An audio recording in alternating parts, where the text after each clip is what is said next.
रात को हम दुकानें बंद करके जब अपने घर चलेंगे, रात को 2 बजे मुझे 2:30 बजे कॉल आई है। हम घर से सोए हुए उठ के वापस जब मार्केट में आया हूँ तो मेरी 2 दुकानें दोनों गिरा दी इन्होंने।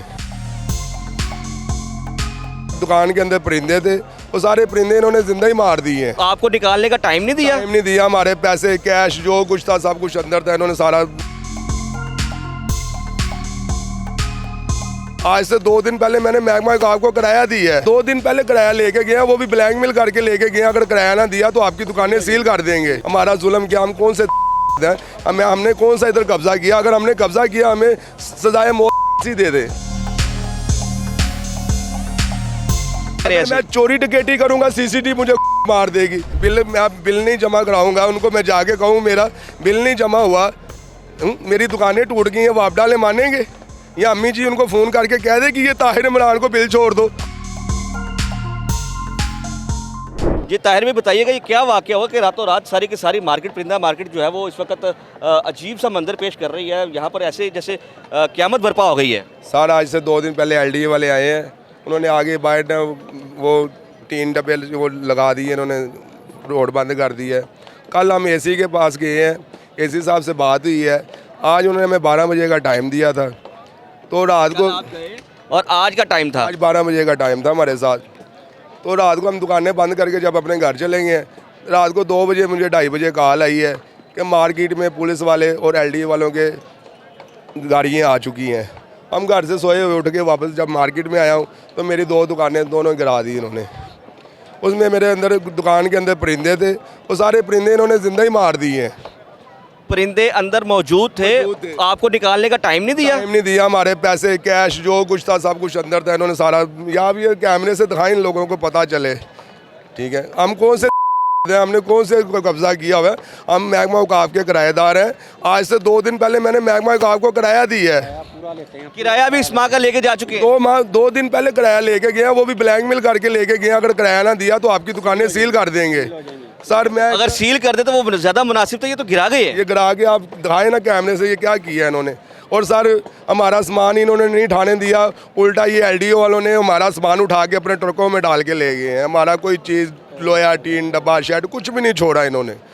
और जानवर भी सारे जिंदा इन्होंने मार दिए। अल्लाह ताला इनको पूछेगा। अब क्या करेंगे? अब क्या करेंगे सर, रोज़गार कोई है नहीं है। ये मेरे घर का बिल आया हुआ है, 2 माह का 38,000 रुपया बिल है, जो मैं पिछले 2 माह से जमा नहीं करा सकता। आज इसकी लास्ट डेट है।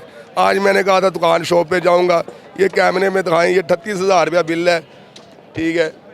ये मैं कहाँ से दूंगा? बिल जमा करवाना था और आज ये फिक्र कर रहे हैं कि कारोबार क्या करेंगे।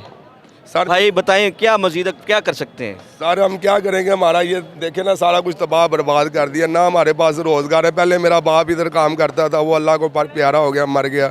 उसके बाद मैंने ये काम शुरू किया, ठीक है? मेरे 3 बच्चे हैं, मेरी वाइफ बीमार है, हॉस्पिटल में एडमिट है। खुदा की कसम उसका ऑपरेट है, मैं इधर खड़ा हूँ। सेहत दे, उनको क्या हुआ है? सर वो कुछ मसला है उनको, इंटरनली मसला है, तो वो कैसे अब आप सर्वाइव करेंगे? यहाँ पर ये मसला आ गया, जो वाइफ जो है वो हॉस्पिटल में है। सर क्या सर्वाइव करेंगे? अपने आप में शर्म डूब मर जाने का मुकाम है। दिल कर रहा है खुदकशी कर ले। घर जाएंगे, बच्चों के लिए ना दूध के लिए पैसे, ना खाने के लिए पैसे, ना हॉस्पिटल जाने के लिए पैसे, ना बिल जमा कराने के लिए पैसे। क्या करें हम, बताएं आप? अम्मी जी कहती थी, अम्मी जी ने देखो हमारे साथ क्या जुल्म किया। मेरा दादा, मेरा बाप, मेरे बहन भाई सब नून लीग को सपोर्ट करने वाले हैं। हम खुद नून लीग को सपोर्ट करते हैं। हमारा जुल्म क्या, हम कौन से हमने कौन सा इधर कब्जा किया? अगर हमने कब्जा किया हमें सजाए मौत ही दे दे। मेरे पास महकमे की पर्ची है, मैं आपको दिखाता हूँ। किराया देते हैं, हर माह किराया देते हैं इनको। आप भी यहाँ पे दुकानदार हैं? हाँ जी, हर माह कराया जाता है जी, पूरा दे के आते हैं, बैंक में जमा कराते हैं या वो खुद आकर लेके जाते हैं। शुरू से सर स्कूल पढ़ते हैं, मैं पिछले माह भी उनकी फीस नहीं दे सका, इस माह नहीं दूंगा। स्कूल वाले उनके पेपर नहीं लेंगे, ठीक है? उन्हें स्कूल से छुड़वाना पड़ेगा, मजबूरी छुड़वाना पड़ेगा। अगर उनको मैं काम पे लगाऊं, चाइल्ड प्रोटेक्शन वो जो दायरा है वो बच्चों को उठा के ले जाएंगे। अगर उनको मैं भीख मांगने पे लगाऊंगा, अल्लाह रहम करे, अल्लाह माफ़ फरमाए, अल्लाह माफ़ फरमाए। आप ऐसे ताहिर साहब बात ना करें। मैं चोरी डकैती करूंगा, CCTV मुझे मार देगी। इससे अल्लाह ताला हमें वैसी मौत दे दे।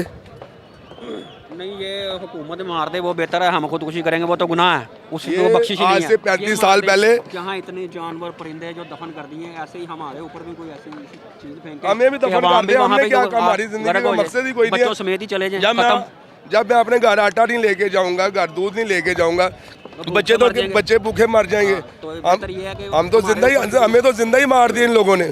सर ये वो मार्केट है, जब नवाज शरीफ साहब वज़ीर आला थे, उन्होंने हमें खुद चाबियाँ दी इस मार्केट की। हमारी सामने जगह थी, वो सामने दरबार के पास, वहाँ से इन्होंने दुकानें ख़त्म की, हमें इधर दे दी आर्जी तौर पे। यहाँ भी इन्होंने टीन की दुकानें बनाई, 5 लोगों की डेथ हो गई। फिर उन्होंने ये मिट्टी की दुकानें हमें बना के दी। ठीक है, हमने अपनी मेहनत से इस मार्केट को आबाद किया हुआ है, तो आज सारा कुछ हमसे छीन लिया है इन्होंने। अब बताएं हम क्या करें। ताहिर साहब वो अल्फाज बोल गए हैं, एक हमारे माशरे में मर्द को जिम्मेदार, अम्मी जी कहती है मैं जापान बनाना है, हमारे बच्चों को क्या जापान का दूध ला के पिलाएगी? खुदा के वास्ते मरियम नवाज अम्मी जी से मैं रिक्वेस्ट करता हूँ, खुदा के लिए हमारा कारोबार हमें वापस कर दिया जाए। हमें किसी चीज़ की ज़रूरत नहीं है, हमारा रोज़गार छीन ले कि हम क्या करेंगे? बताएं कौन सा रोज़गार ऐसा जो मैं जाके करूं? मेरी 43 ईयर एज है, ना मैं मजदूरी अब कर सकता हूं, ना मैं वज़न उठा सकता हूं। मेरा एक परिंदों का सेटअप था, ठीक है। अब वो वाइल्ड लाइफ वाले किधर हैं जो कहते हैं इसने शिकार किया उसको पकड़ के ले गए? इधर लाखों परिंदे इन्होंने मार दिए, अब वाइल्ड लाइफ कहाँ है? दिल है आपको भी वैसे दर्द हो रहा है। हुजूर मैं सिर्फ एक बात जो मैं करने जा रहा हूँ कि एक मर्द जब एक अपने खानदान में अपनी फैमिली में होता है तो एक आसरा समझा जाता है, उसको जिम्मेदार समझा जाता है। अब वो कमाने वाला शख्स जो है खाली आज जब जाएगा वो अपने बच्चों को क्या जवाब देगा, उनको किस तरह से इंटरटेन करेगा? अगर किसी ने कुछ डिमांड कर ली तो वो कैसे पूरी करेगा? जो बंदा 2 माह से अपने बच्चों की फीस जमा नहीं करवा सका, 2 माह का बिल जमा नहीं करवा सका, उसका कारोबार छीना नहीं तबाह कर दिया, बर्बाद कर दिया, दोबारा वो इसको स्टैंड कैसे करेगा? जब से इन्होंने बोलेगा ना हमें ज्यादा खुशी होगी कि आपके सीने में भी दिल है, क्योंकि भाईजान जब इन्होंने लहर मनसूबा निकाला है, इन्होंने हमें कहा हमारी आप मार्केटें बन रही, हम आपको वहाँ शिफ्ट कर देंगे। हमें तसल्ली होगी, चलो यार अम्मी जी बहुत अच्छी हैं, हमें हर कारोबार दे रही है, हम बेरोज़गार नहीं होंगे। ये रातों रात इन्होंने सब कुछ ख़त्म कर दिया। मेरा बेटा माशाल्लाह कैडेट कॉलेज तरबेला में पढ़ता है, उसकी 35,000 रुपया महीने की फ़ीस है। आज से 6 माह पहले मेरे इतने अच्छे हालात थे, जब लैंड मनसूबे का पता नहीं था तो मैं फ़ीसें भी दे रहा था, घर के बिल भी दे रहा था। ये 6 महीने में हमारा कारोबार भी ख़त्म हो गया। आज तो बिल्कुल इन्होंने हमें दफन कर दिया है। मैं अपने बेटे को कैडेट बना रहा था कि मेरा बेटा पाकिस्तान का हीरो बनेगा, पाकिस्तान के लिए कुर्बान होगा। इन्होंने हमें कुर्बान कर दिया है। अब मेरा बेटा भी उधर से वापस आ जाएगा, मैं नहीं अफोर्ड कर सकता फ़ीस। मेरे दूसरे जो बच्चे हैं वो स्कूल में, खुदा जानता है ये सामने दरबार है, मैं 2 माह की फ़ीस नहीं दे सका। बच्चों के पेपर नहीं लिए टीचरों ने। ये हालात हुए हैं हमारे। मैं बिल नहीं जमा कराऊंगा, उनको मैं जाके कहूँ मेरा बिल नहीं जमा हुआ, मेरी दुकानें टूट गई हैं, वो आप डाले मानेंगे? या अम्मी जी उनको फ़ोन करके कह दे कि ये ताहिर इमरान को बिल छोड़ दो। मैं ऑन द कैमरा सच बोल रहा हूँ, झूठे जो झूठ बोल रहा है। भाई को भी दर्द महसूस हो रहा है, क्योंकि ये भी मैं कह नहीं सकता, मेरे पास वो लफ्ज़ नहीं है, वो मेरे पास बात नहीं है जो मैं कह सकूं कि यहाँ पर जो है ये लोग कमाने के लिए आते थे। अब आपने चोर पैदा करने शुरू कर दिए, डकैत पैदा करने शुरू कर दिए। कैसे पूरा करेंगे वो अपनी शर्मिंदगी को, कैसे महफूज करेंगे, अपने बच्चों से कैसे नजरें मिलाएंगे? मैं उनके अल्फाज सुनते हुए घबरा गया हूँ, मेरा दिल तड़प रहा है। वो मैं मतलब उनको अल्फाजों में तब्दील नहीं कर सकता जो मैं महसूस कर रहा हूँ। लेकिन वो बंदा कह रहा है मैं क्या करूँगा। शौक़ ये था, अज़म ये था कि अपने बेटे को कैडेट बना के फ़ौजी बनाकर इस मुल्क की खिदमत करूंगा और उसी का अपना रोज़गार, वो खुद आज उसको फ़ौजी बनने से पहले अपने आप को सब कुछ कुर्बान कर बैठा है। कुर्बान नहीं है, उससे छीना गया है। सर मैं आगे अपनी शॉप के आगे ना काउंटर उठाने के लिए आगे हुआ, उसने मेरे ना यहाँ सर से यूँ बुलडोज़र घुमा दिया। तो ज़रा उसने एहसास नहीं किया ये बंदा मर जाएगा, इसको लग गया। तो इनका दर्द हम सिर्फ आपको दिखा सकते हैं, आपको एहसास दिलवा सकते हैं। अगर मेरे लफ्ज़ आपको तलख ना लगे, आपको महसूस ना हो, जो कि होने चाहिए, आपको शर्म दिलवा सकते हैं, कम से कम बता तो देते और उनको ये कह देते कि भाई आपके पास सिर्फ इतना टाइम रह गया है। वो अपने परिंदों को महफूज कर लेते जिनसे वो अपना रोज़गार कमा रहे थे, अपना घर चला रहे थे। ना वो परिंदे रहे, ना इनका रोज़गार रहा, ना इनकी वो जगह रही, ना इनका कारोबार रहा। अब ये बिल्कुल आसमान और ज़मीन के दरमियान में खड़े हैं। समझ में ही नहीं आ रहा कि वो क्या करेंगे। मेरी 43 साल उम्र है, मजीद मैं इनसे जितनी भी बात करूंगा वो दर्द ही दर्द है। मेरी 43 साल उम्र है, बताएं मैं कौन सा मेहनत मजदूरी करूं? अब 35 साल के बाद ठीक है, मेरे बाप ने ये कारोबार चलाया है, उसके मरने के बाद मैंने चलाया है। ठीक है, अब ये देखें हमारा हाल इन्होंने कैसा किया है। वह हम कौन से ऐसे करते हैं जो इन्होंने रातों रात हमें मलिया मेट कर दी है। कुछ लोग बताएं, इधर कोई हुए थे लोग। इस मार्केट में परिंदे बिकते हैं, कोई बिकता, कोई बिकते। ठीक है, ये मार्केट दो खवातीन जिनको ये पता चला, बेवा थी, उनको पता चला कि उनकी दुकानें नहीं रही, अल्लाह को प्यारी हो गई हैं।